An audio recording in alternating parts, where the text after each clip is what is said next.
A new update just dropped yesterday for Dying Light 2, and there's some good things and some not so good things. First, we need to talk about the elephant in the room.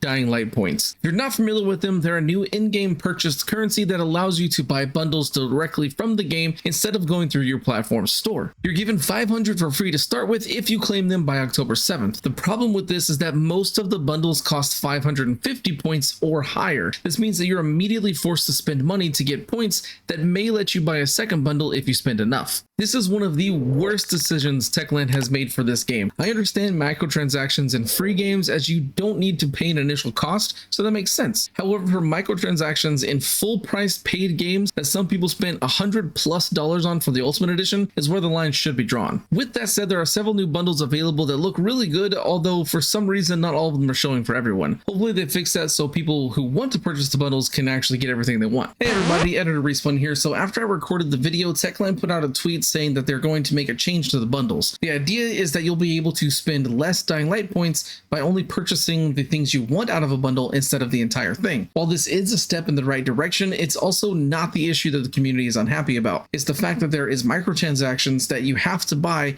a separate currency for to be able to access, which in some cases makes you spend even more than you originally would have for the bundles in the stores. Now on to some of the good things about this update. Community maps are now available on consoles and the Steam Deck. This is a really nice addition since it gives some fun community generated content to play when you've done everything else in the game. Some new knife animations have been added for the Bowie knife and Negan's knife. Both of these are part of bundles, or in the Bowie knife's case, part of an event. This was actually shown in the trailer for the last update, but wasn't brought in until now. We also got a new event for the game for the Payday crossover. The event runs through the 21st of September, so you have a couple of weeks to try it out. During the event, you'll be having to collect red diamonds, with 150 being for the personal goal and 11 million for the global goal. These are really easy to locate, and you can find them from 3 main sources: infected robbers, thieving bolters, and chests inside dark hollows. For the infected robbers, you'll see them all over the streets, and there's nothing really special about them other than the fact that they're wearing the Payday mask. You'll find red diamonds on them once you're defeated. For the thieving bolters, you'll find them more at nighttime, and you'll have more health than a normal bolter,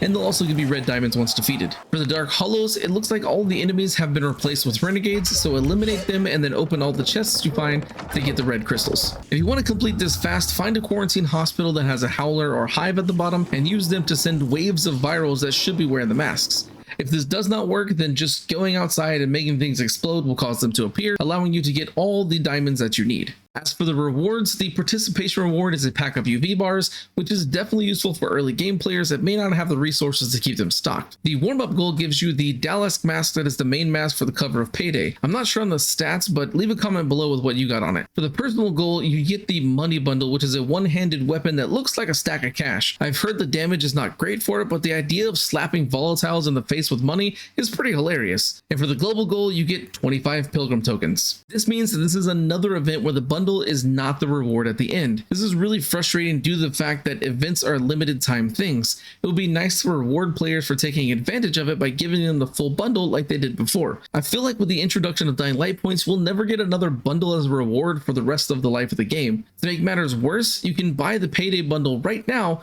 which would skip the entire reason of playing the event since you get half the items during it. Overall, this is another lackluster event that is not saved by crossing over with another game, as it doesn't add anything interesting or any new mechanics at all. They also added a brutality level to the menu, which allows you to adjust it down from what it was changed to in the gut feeling update. This is mostly to help content creators not have issues, but I've heard that it didn't really help and YouTube still has a problem with it. If you're starting a new save, you now have the option to skip the prologue. This is nice as it lets you get right into co-op, but you still get the tutorial messages, so if you don't know how to play, then you'll get that information. The downside to this is that the prologue sets up the story, so you won't understand why Aiden's in the city and why the inhibitors are important and all that stuff, but if you don't really care about the story and just want to play with your friends, then this is a really good option. Now onto some of the fixes. For co-op, they fixed several issues that would mess with reviving other players. For gameplay fixes, they fixed some of the enemies where they wouldn't move around at all.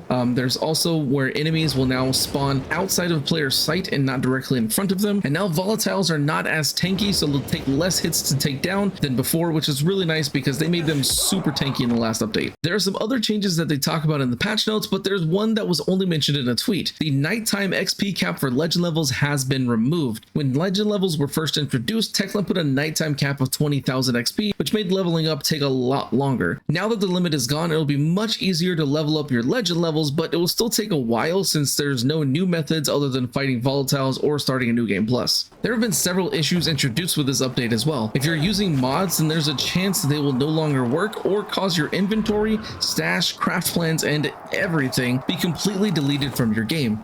I had this issue and I was only able to fix it by restoring a backup save.